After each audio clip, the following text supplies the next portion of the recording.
मित्रांनो, तुम्हाला माहित आहे का? संकष्टी चतुर्थीला गणपती बाप्पाची पूजा केल्याने फक्त संकट दूर होत नाहीत, तर संकटांना सामोरे जाण्याची शक्तीही मिळते. आजच्या या गणरायाच्या सुंदर रांगोळीसोबत ऐका एक छोटी पण खूप अर्थपूर्ण गोष्ट. एक गाव होतं. त्या गावात माधव नावाचा एक शेतकरी राहत होता. तो खूप मेहनती होता. पण गेले काही वर्ष त्याच्या आयुष्यात एकामागून एक अडचणी येत होत्या.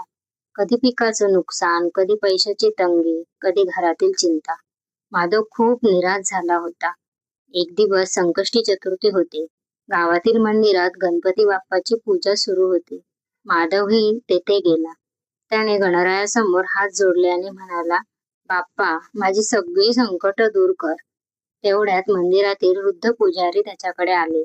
ते हसून म्हणाले, बाळा, गणपती बाप्पा संकट नाहीशी करतोच असं नाही, पण ती पार करण्याची ताकद मात्र नक्की देतो. माधवने त्या दिवशी एक गोष्ट मनात ठरवली.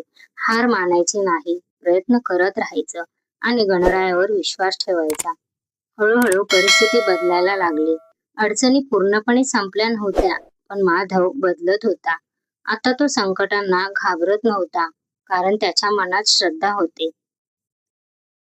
मित्रांनो, आपल्या आयुष्यातही अनेक संकट येतात, पण कधी कधी समस्या मोठी नसते. आपला आत्मविश्वास छोटा झालेला असतो.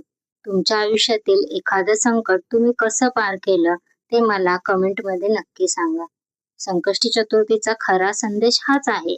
गणपती बाप्पा आपल्या वाटेतील प्रत्येक दगड उचलून टाकत नाही, पण त्या दगडांवरून पुढे चालण्याचं धैर्य मात्र नक्की देतो. आजच्या रांगोळीच्या मध्यभागी विराजमान असलेले गणराया आणि भोवती फुललेल्या पाकळ्या श्रद्धा, सकारात्मक आणि नव्या सुरुवातीचे प्रतीक आहेत.